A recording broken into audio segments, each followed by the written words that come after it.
네, 오늘 저희가 하나님의 어떠하심에 대하여서 다루는 6번째 시간입니다. 하나님의 속성 마지막 시간이 되겠습니다. 자기 뜻을 능히 이루시는 전능하신 하나님에 대해서 우리가 오늘 생각해 보고자 합니다. 먼저 뜻을 이루시는 하나님에 대해서 생각해 봅니다.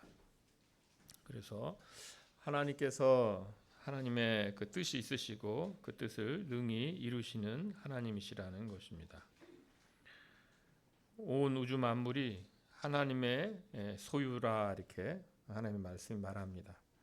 하나님께서는 뜻하신 대로 또 그 이 만물을 운행하고 계십니다.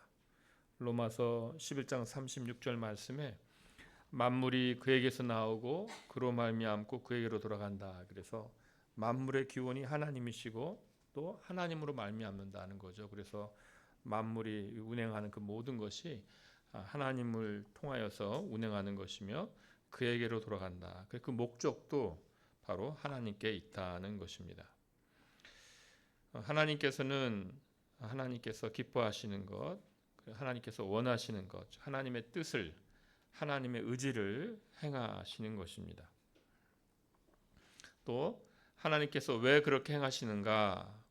뜻하시는 대로, 의지하시는 대로 행하시는데 왜 그렇게 행하시는지 우리에게 알려주시기를 기뻐하실 때 알려주시고 또 왜 그렇게 하시는지 알려주시기를 원하시지 않을 때는 알려주시지 않습니다. 그래서 우리가 우리 인생에 일어나는 여러 가지 일들에 대하여 모르는 경우가 더 많죠. 왜 그 사람을 만나게 했는지, 왜 이런 일이 벌어졌는지, 왜 이런 사건이 벌어졌는지 모를 때도 많이 있는 것이죠. 그러나 나중에 좀 세월이 지나고 나서 우리가 되돌아보면서 이래서 하나님께서 이렇게 하셨나 보다라고 이제 짐작하는 거죠. 하나님께서 행하시는 그 일에 대하여서 우리에게 설명할 의무가 있는 것이 아닙니다. 그래서 우리에게 이런 일 벌어진 다음에 이 설명을 자세히 하시는 방식으로 하시지 않는 것이 의무가 없으십니다. 로마서 9장 20절 21절에 하나님께서 왜 나를 이렇게 만드셨습니까? 이렇게 아무도 감히 말할 수 없다. 토기장의 비유를 들고 있죠. 하나님께서 왜 나를 대한민국에서 태어나게 하셨는지, 왜 나에게 이러한 부모님들 밑에서 나를 자녀로 태어나게 하셨는지 그런 거 전혀 알 수가 없는 것이죠. 아무도 하나님께 그것을 묻고 또 하나님께 설명할 의무가 없으십니다. 하나님께서는 하나님 원하시는 뜻을 이루고 있는 것이죠. 다만 우리의 자세는 어떤 자세인가? 보소서 나는 비천하오니 무엇이라 주께 대답하리까? 손으로 내 입을 가릴 뿐이로소이다. 욥기 40장 4절 말씀입니다. 이제 욥기 38장에서 하나님께서 나타나셔서 욥이 당한 그 고난에 대하여 그 세 친구와 여러 가지 말들을 많이 하고 욥 자신도 알 수 없는 중에 이렇게 여러 가지 말을 하지만 결국 하나님께서 나타나셔서 하시는 말씀이 도대체 세상에 대해서 아는 게 있느냐고 물으시는 거죠. 거기에 대하여 우리는 할 말이 없는 것이죠. 그래서 무엇이라 주께 대답하리까? 손으로 내 입을 가릴 뿐이로소이다. 이렇게 말할 수밖에 없는 것이 우리의 위치라는 것이죠. 하나님께서 원하시는 대로 이루시기 때문에 우리는 하나님의 뜻이 무엇인가 하고 상고해야 하는 것이죠. 무엇이 하나님의 뜻인지에 대하여 여러 사람들이 이제 여러 가지 말들을 하고 합니다. 이것이 하나님의 뜻이다, 저것이 하나님의 뜻이다 이렇게 논쟁하는 경우도 많이 있는데요. 이제 37장에 보면 그 요셉의 형들이 요셉을 파는 일이 나오고 있는데요. 이때 이제 여기서 생각해 보는 것이 이런 내용입니다. 요셉의 형들이 요셉을 파는 것이 하나님의 뜻이었을까요? 아니면 하나님의 뜻이 아니었을까요?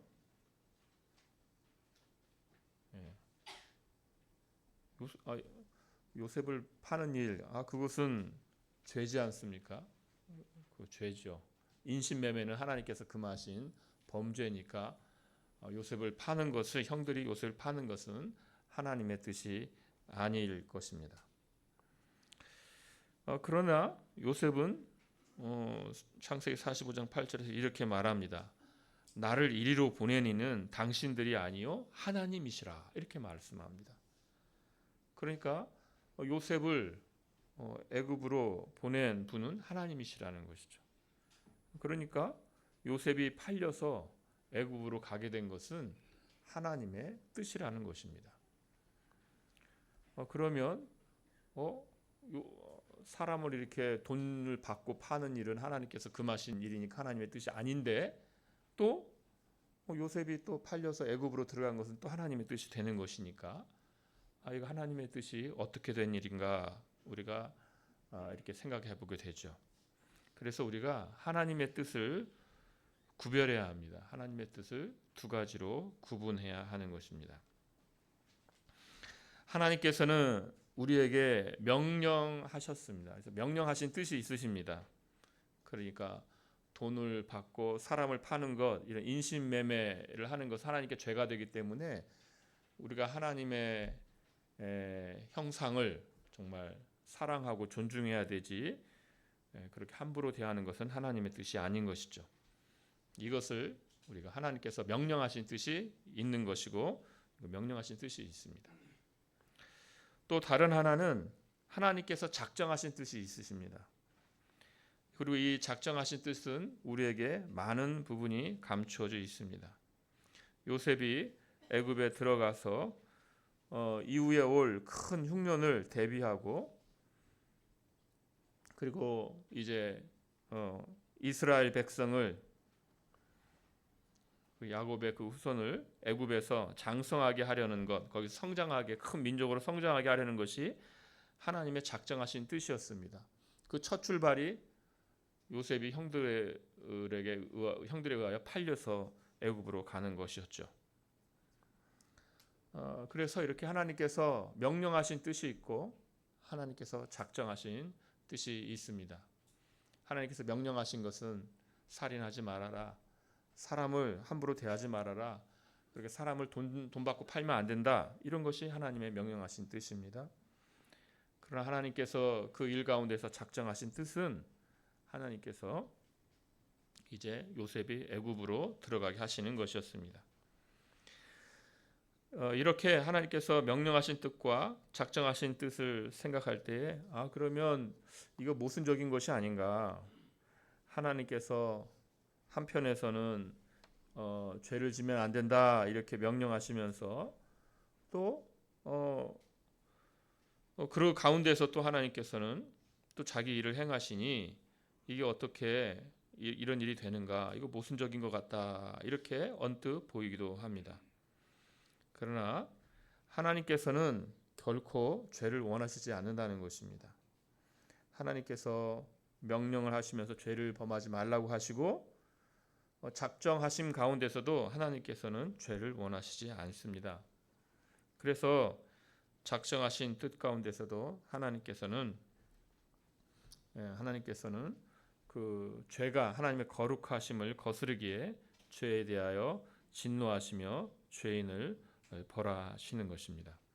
그래서 모순적이지 않습니다.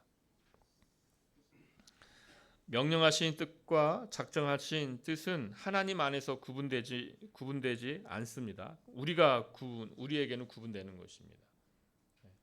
우리에게는 구분되지. 하나님께서는 죄가 벌어졌을 때 거기에 진노하시고 바로 벌하실 수 있지만 하나님께서는 간과하심으로 또는 오래 참으심으로 유예하시죠. 그 벌하심을 유예하십니다. 그렇게 하심으로써 하나님께서는 자기의 뜻을 이루어 가십니다. 신명기 29장 29절 말씀에서 이 뜻이 우리에게 구분되는 것을 이렇게 고백하고 있습니다. 제가 인용해 놓았는데요. 신명기 29장 29절 말씀 우리 같이 읽어봅니다. 시작. 감추어진 일은 우리 하나님 여호와께 속하였거니와 나타난 일은 영원히 우리와 우리 자손에게 속하였나니 이는 우리에게 이 율법이 모든 말씀을 행하게 하심이니라. 감추어진 일은 우리 하나님 여호와께 속하였거니와 나타난 일은 우리에게 속하였다. 이렇게 말합니다. 감추어진 일은 우리에게 알려지지 않습니다. 하나님께서 무한한 지혜 가운데서 만물을 자신의 뜻대로 인도하시고 자신의 뜻을 이루실 것입니다. 우리가 알 수가 물론 작정하신 뜻 가운데에서 몇 가지 내용들을 알려주셨죠. 하나님께서 교회를 음부의 권세 결코 이기지 못할 것이고 교회가 결국 이길 것이며 교회가 하나님의 그 영광의 나라가 될 것임을 분명히 우리에게 그 작정하신 내용을 알려주시지만 또 많은 부분에서는 감추어져 있는 것이죠. 그래서 우리는 내일을 모르고 내일 모르지 않습니까? 또 내일 넘어서 뭐 한 달 뒤 내년의 일을 우리는 알 수가 없습니다. 그건 다 우리에게 감추어져 있습니다. 우리에게 알려지지 않습니다. 하나님께서는 무한한 지혜 가운데서 만물을 자신의 뜻대로 인도하고 계시고 그 뜻을 이루실 것입니다.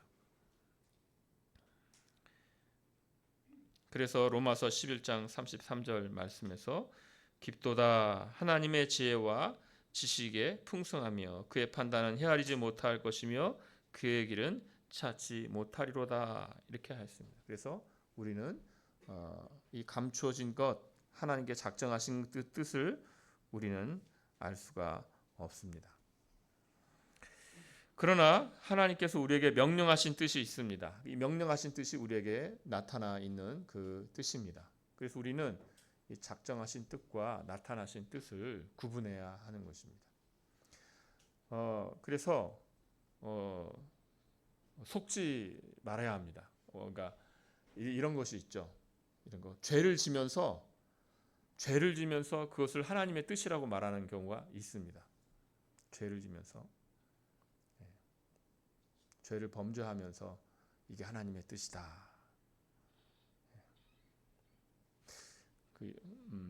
예전에 어떤 선교단체에 단체장이 대통령 선거에 출마한 적이 있습니다. 굉장히 유명한 선거단체였는데 그러면서 이제 전국을 다니면서 이제 말을 한 거죠. 내가 대통령이 되는 게 하나님의 뜻이다. 하나님의 뜻이다. 그러니까 하나님의 뜻이다. 그러니까 우리 하나님의 뜻이다 그러면 우리는 하나님의 뜻에 이렇게 순종해야 하는 의무를 느끼죠. 왜냐하면 우리에게는 하나님의 뜻이 이 두 가지로 구분돼서 다가오기 때문에 하나님의 작정하신 뜻, 하나님의 명령하신 뜻, 하나님의 뜻이 이겁니다라고 하면 이게 하나님의 뜻인가? 그럼 내가 저 사람을 찍어야 되는가? 근데 그렇게 온 나라를 이렇게 돌아다니면서 내가 대통령이 되는 게 하나님의 뜻이다 이렇게 하고 다녔지만 그걸 많은 그리스도인들이 들었을 텐데 결국은 퍼센티지가 많이 안 나왔어요. 그러니까 많은 분들이 분별을 했다고 볼 수 있는 거죠. 들으면서도 뭔가 이상했겠죠. 그런데 이런 속이는 영이 함께할 때 이게 하나님의 뜻이다 그럴 때 거기에 이렇게 넘어가고 많은 그래서 이제 불행한 일이 벌어지기도 합니다. 어떤 종교 지도자가 이게 하나님의 뜻이니까 넌 이렇게 해야 된다라고 하면서 불법을 죄된 것을 요구하는 것이죠. 그러나 그때 우리가 구별해야 되는 것은 우리에게 하나님께서 지금 명령하신 뜻이 있고 우리에게 요구되는 것은 우리에게 속한 것은 이 명령하신 뜻, 나타나신 뜻이지 작정하신 뜻은 우리에게 속한 것이 아니라는 것입니다. 우리의 것이 아니라는 것이에요. 그래서 우리에게 이게 하나님의 뜻이다라고 범죄를 요구할 때 우리는 그걸 거절해야 되는 것입니다. 하나님께서 우리에게 요구하시는 것은 명령하신 뜻입니다. 명령하신 뜻. 그래서 가서 도둑질해라. 이게 하나님의 뜻이다. 그러면 하면 안 되겠죠. 그거는 하나님의 뜻이다. 아니다. 하나님께서 우리에게 명령하신 뜻이 있고 그게 우리에게 속한 것입니다. 우리에게 해당되는 것은 이 명령하신 뜻이 우리에게 해당되는 것입니다. 형들이 요셉을 파는 그런 방식을 통해서 요셉의 애굽에게 먼저 들어가서 많은 생명을 구원하는 그런 일이 있게 되었지만 그것이 하나님의 작정하신 뜻이지만 요셉의 형들은 이 하나님의 작정하신 뜻 앞에 있는 것이 아니에요. 그러니까 하나님이 지금 요셉을 파는 게 하나님의 뜻이다. 그러니까 우리가 팔자. 이게 아니라는 것이죠. 요셉 형들은 하나님의 명령하신 뜻 앞에 있는 것이죠. 명령하신 뜻은 뭡니까? 누가 동생을 돈 받고 이렇게 팝니까? 그 있으면 안 되는 것이죠. 그래서 요셉의 형들은 하나님께 범죄한 자들이 되는 것입니다. 창세기 50장 20절에서 요셉이 이제 이렇게, 그래서 요셉의 형들은 평생 그 죄책감 안에서 살아가죠. 마지막에도 이렇게 아버지가 죽은 후에 속이죠. 속여서 이렇게 우리를 선대하라고 했다. 이렇게 하는 때에 요셉이 안타까워하면서 이런 말을 그 앞에서 합니다. 창세기 50장 20절 말씀에서 당신들은 나를 해하려 하였으나 하나님은 그것을 선으로 바꾸사 오늘과 같이 많은 백성의 생명을 구원하게 하시려 하셨나니. 그러니까 지금 그 요셉의 형들의 그것이 정당한 일이 되지 못한 것이죠. 나를 헤아려 하였으나 하나님은 그것을 선으로 바꾸사 오늘과 같이 많은 백성의 생명을 구원하게 하시려 하셨나니. 그래서 우리가 하는 일은 이러한 그 죄된 행위가 정당화되는 게 결코 아니라는 것이죠. 다만 하나님께서는 그것을 선으로 바꾸셨기 때문에 우리가 그 선을 이루신 하나님을 찬송할 뿐이지 범죄한 이들을 또 그 범죄를 찬송하는 것은 아닙니다. 가룟 유다가 예수님을 팔아서 우리의 그 십자가의 그 속죄 사역으로 인하여서 우리가 구원함을 얻게 되었으니 가룟 유다가 좋은 일을 했구나 이렇게 할 사람은 아무도 없는 것이죠. 가룟 유다는 그 범죄에 마땅한 그 판단을 받는 것이고 하나님께서는 그 모든 일을 정말 우리가 생각할 수 없는 그 차원에서 선을 이루신 것입니다. 우리의 죄악된 본성은 선하게 판단을 하나님께 맡기기보다 우리 스스로 판단하여 우리 자신의 욕심을 추구하고자 합니다. 그래서 이 하나님의 뜻을 생각할 때 우리는 이것을 잘 생각을 해야 하는 것입니다.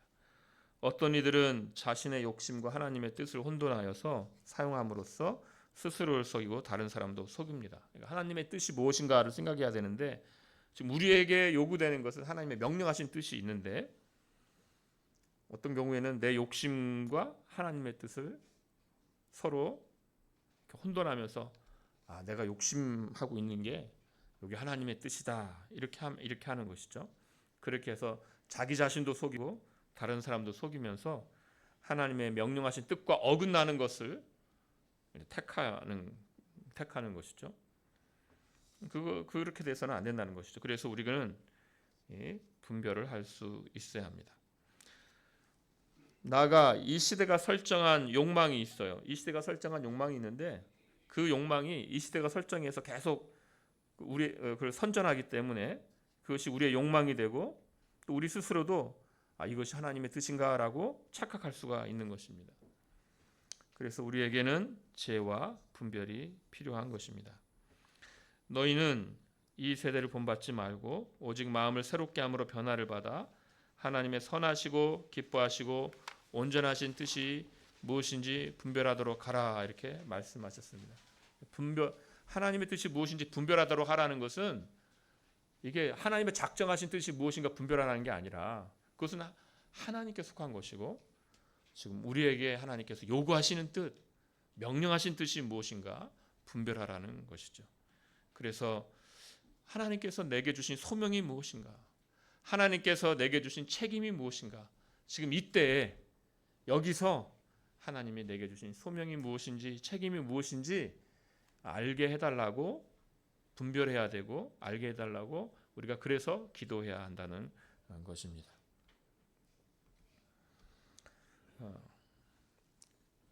우리가 오늘 두 번째로 생각하는 것은 이제 전능하신 하나님입니다. 하나님께서 그 원하시는 그 뜻을 다 이루시고야 말겠죠. 하나님은 전능하시기 때문에 그것을 다 이루시고야 말 것입니다. 이 하나님의 이 전능하심, 여기에 대해서 이제 생각해 보려고 합니다.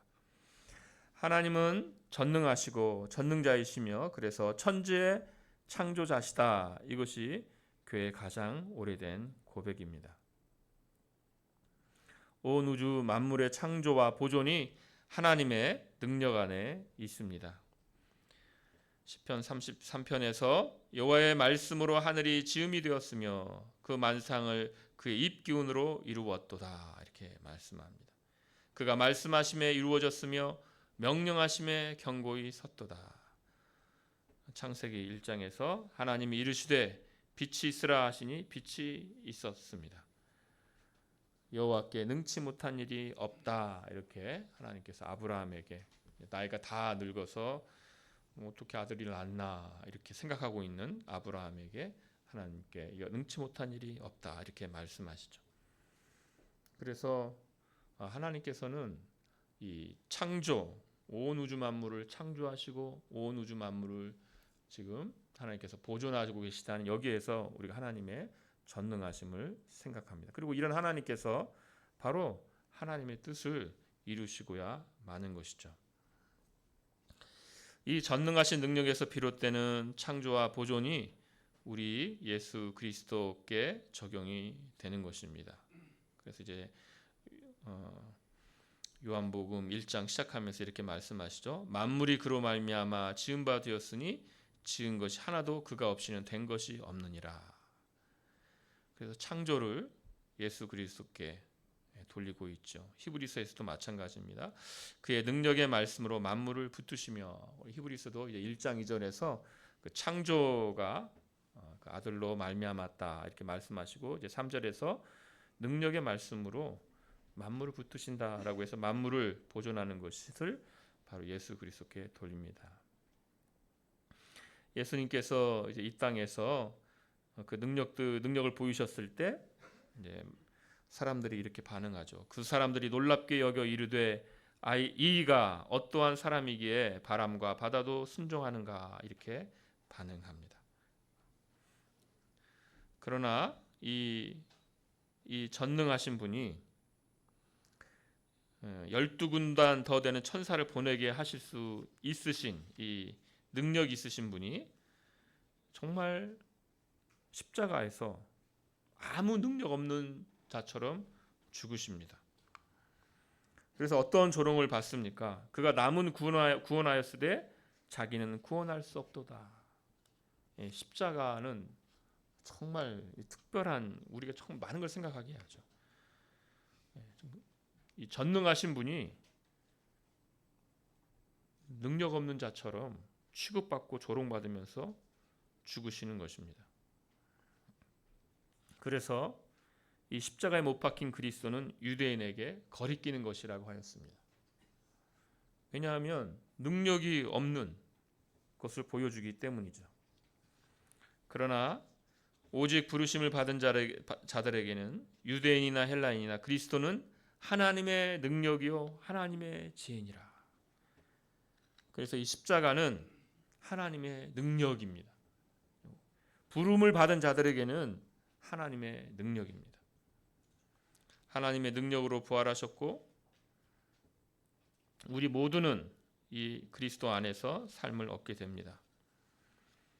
우리 낮은 몸을 자기의 영광의 몸의 형체같이 변하게 하시리라. 그래서 이제 우리를 그렇게 영광의 몸으로 바꾸시는, 변화시키시는 능력이 있으신 그리스도가 되십니다.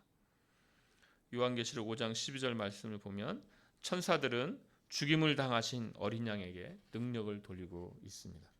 그래서 능력이, 하나님의 전능하심이, 예수 그리스도의 능력이 어디서 나타났는가? 우리로는 생각할 수 없는데 십자가에서 그 전능하신 분이 12군단 더 되는 천사를 불러와서 그 앞에 있는 자들을 싹 무너뜨릴 수 있는, 물리칠 수 있는, 십자가에서 당장에 내려오실 수 있는 그런 능력이 있으신 분이, 그러나 죽임을 당하신 것이죠. 바로 그 죽임을 당하신 어린 양에게 능력을 돌린다는 것입니다. 그래서 우리가 생각해야 되는 것은 하나님의 전능하심이라는 것이 단순히 인간이 표상하는 능력의 최상급으로 말해져서는 안 된다는 것입니다. 그러니까 전능하심, 하나님의 전능하심이 무엇일까? 내가 능력이 이만큼 있으니까, 인간의 능력이 이만큼 있으니까 이거보다 훨씬 더 큰 능력, 이게 하나님의 전능하심인가? 그렇게 할 수 없다는 것입니다. 그런 식으로 하나님의 전능하심을 말해서는 안 되는, 하나님의 전능하심은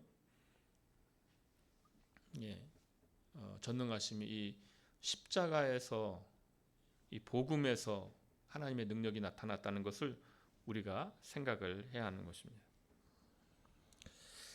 이렇게 우리의 능력과 우리의 능력과 비교할 때 하나님의 전능하심이다, 이렇게 할 때에 이제 하나님께 모든 것이 가능하다, 이렇게 하면서 하나님께서 하실 수 없다고 스스로 말씀하신 그 일에 적용하는 일들이 생기게 됩니다. 그래서 이제 이런 궤변들이 나오게 되는데요. 하나님이 거짓말을 할 수 있는가? 그러면 우리가 하나님이 진실하신데 어떻게 거짓말을 하시나? 그럼 못 하신다. 그러면 하나님은 전능하신 게 아니네요. 못 하시는 것이 있으니까 하나님은 전능하시지 않다. 거짓말은 능력이 아닌 것이죠. 죄 짓는 것은 능력이 아닙니다. 물론 우리 시대는 마치 거짓말을 능력이라 이렇게 생각하는 시대일지 모르지만 거짓말은 약한 것이요, 능력이 없는 것입니다. 진실이 능력이고 죄를 짓지 않는 것이 능력입니다. 그래서 하나님께서 어떤 능력으로 그 구원의 역사를 펼치시고 이루어 가시는가, 그것이 하나님의 전능하십니다. 그 안에 예수 그리스도께서 계시고 그 안에 바로 십자가와 부활이 있는 것입니다. 이런 하나님의 전능하심에 대하여 이 중세 스콜라 학자들 중에서는 궤변에 빠져서 이제 이런 교묘한 논리들을 만들어내는 거죠. 하나님이 자신을 파괴하는 능력이 있는가? 하나님께서 자신보다 탁월한 존재를 창조할 능력이 있는가? 이런 궤변들이죠. 하나님께서 자기의 능력으로 들지 못할 그런 큰 바위를 하나님께서 만드실 수 있는가? 이런 식으로 계속 궤변을 만들어 가는 것입니다. 이러한 말들은 하나님께서 계시하신 하나님의 전능하심과 거리가 먼 것이죠. 디모데후서 2장 13절에 하나님은 자신을 부인할 수 없다, 이렇게 말합니다. 하나님은 자신을 부인할 수 없으세요. 히브리서 6장에서는 하나님은 거짓말하실 수가 없다고 말씀합니다. 야고보서 1장에서는 악에게 시험을 받지 않으신다, 받을 수가 없는 분, 악에게 시험을 받을 수 없는 분입니다. 하나님 자신을 부인한다는 것은 신실할 능력이 없는 것이고, 거짓말한다는 것은 진실할 능력이 없는 것이고, 악에게 시험을 받는 것은 선에 대한 능력이 없다는 거죠.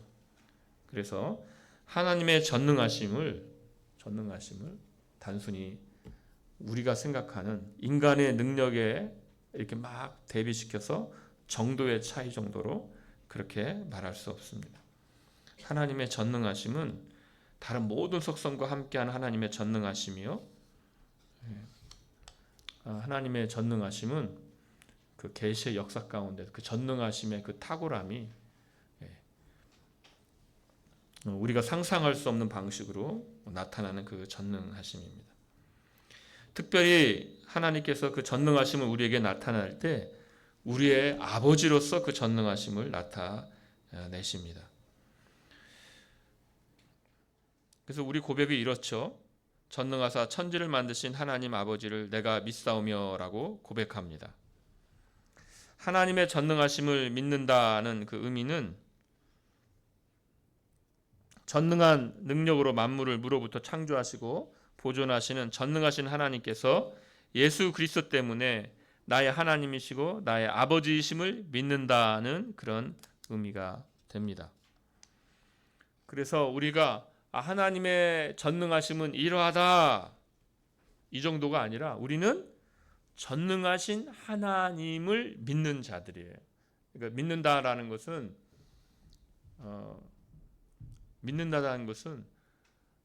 우리가 믿는다라는 의미에는 어떤 단순히 어떤 역사적인 믿음, 그러니까 어떤 것이 존재한다는 믿음, 하나님은 전능하신 분이라는 걸 내가 믿어라는 그런 하나님의 존재성을 믿는다는 의미 정도가 아니라 우리 신앙 고백이잖아요. 내가 전능하신 하나님을 내가 믿습니다. 이것은 나의 하나님으로 내가 믿는다는 것이거든요. 나의 하나님으로. 나와 언약 관계에 있는 하나님을 내가 믿습니다라는 그러한 믿음입니다. 그래서 하나님께서 나의 아버지이심을 믿는다는 의미입니다.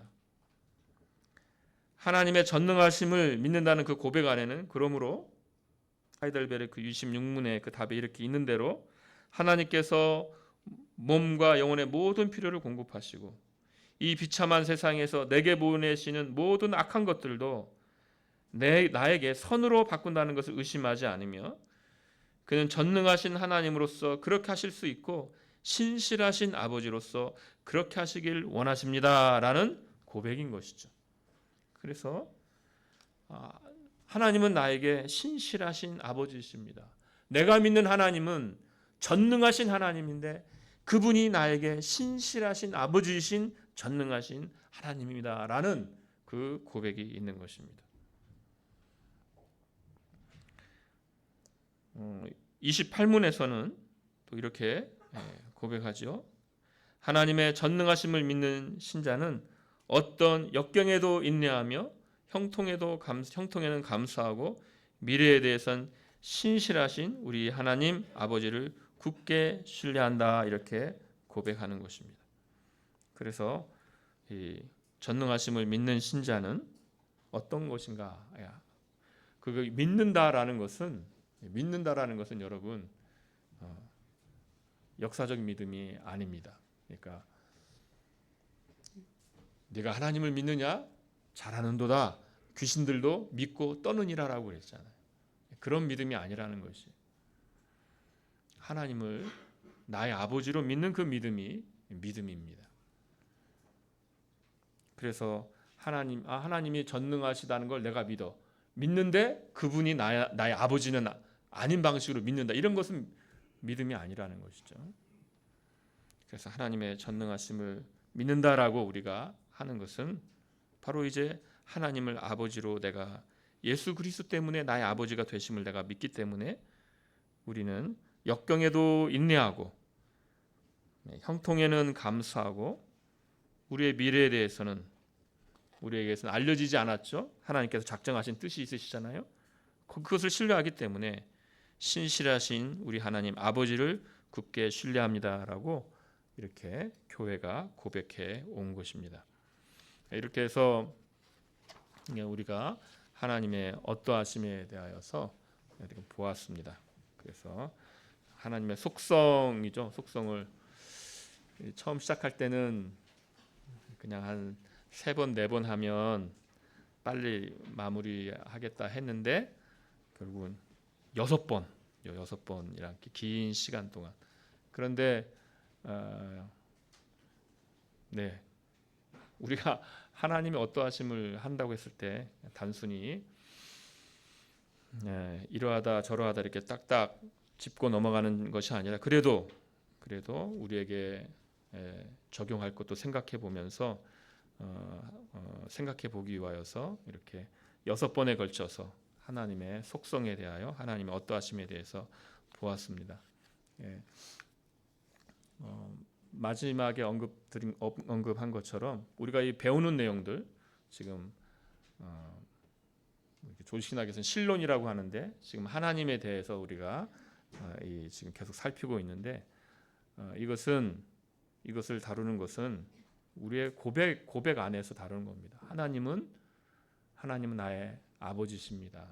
예수 그리스도 때문에 하나님이 나의 아버지십니다. 그래서 그 고백 안에 믿음으로 언약 안에 들어온 자로서 우리가 이것을 지금 생각하는 것이지 그저 사변적으로 나와 아무 상관이 없는 어떤 개념에 대하여 어떤 신이라는 개념에 대하여 어떤 신의 속성에 대하여 다루는 게 아니라는 것입니다. 성경은 그렇게 하나님을 우리에게 알려주지 않았습니다. 성경은 우리에게 아버지로서 이 중보자 예수 그리스도를 통해서 우리의 아버지로서 하나님을 알리셨기 때문에 우리가 그렇게 하나님을 고백하는 것이며 그렇게 우리가 하나님의 어떠하심을 우리가 대할 때마다 나의 하나님 아버지가 이러하신 분이구나 이 고백과 함께 그 언약 안에서 더 깊은 사귐 가운데 들어가는 방식으로 우리가 이 문제를 생각하고 또 다룬 것입니다. 자기 뜻을 능히 이루시는 전능하신 하나님을 신뢰하면서 그분이 능히 이루시며 신실하신 아버지로서 과연 그러하시다. 그 하나님을 신뢰하시는 또 여러분 되시기를 바랍니다. 함께 기도하겠습니다. 하나님 아버지, 주께서는 놀라운 능력이 있으심을 우리에게 알리셨으니 주여 온 우주 만물을 그 능력으로 무로부터 창조하시고 또한 온 우주 만물을 그 능력으로 붙으시니 온 우주 만물이 아무리 힘을 써봐야 그 스스로는 어떤 존재를 내어내지도 못하고 붙들지도 못하고 오직 주께서 주님께로부터 기원하여서 온 우주 만물이 있으며 온 우주 만물이 보존됨을 저희가 알고 고백하며 주님의 놀라우심을 찬양드리옵나이다. 아버지 하나님, 우리가 살아갈 때에 여러 역경과 또 여러 염려와 또 우리가 알지 못하는 여러 상황을 만날지라도 주여 주께서 작정하신 뜻이 있으시고 또한 주께서 전능하신 능력으로 주님의 뜻을 이루시고 또한 그 안에 우리가 의미 없는 그저 피조물로 있는 것이 아니라 주의 자녀로 있음을 우리가 아오니 아버지 되신 하나님을 더욱 신뢰하며 의지하는 자로 살게 하시고 더 큰 믿음을 가지고 살아가게 하시고 아버지 하나님 특별히 이 복잡한 시대에 주의 뜻이 무엇인가 잘 분별하는 자들이 되어서 주님의 뜻을 우리에게 요구하시며 명령하신 그 뜻을 지혜롭게 이루는 자들, 순종하는 자들 되게 하여 주시옵소서. 주님께서 우리에게 날로 더 큰 믿음을 주시오며 주님 아는 지식에서 더욱더 풍성케 하여 주시기를 원하오며 예수님의 이름으로 기도하옵나이다. 아멘.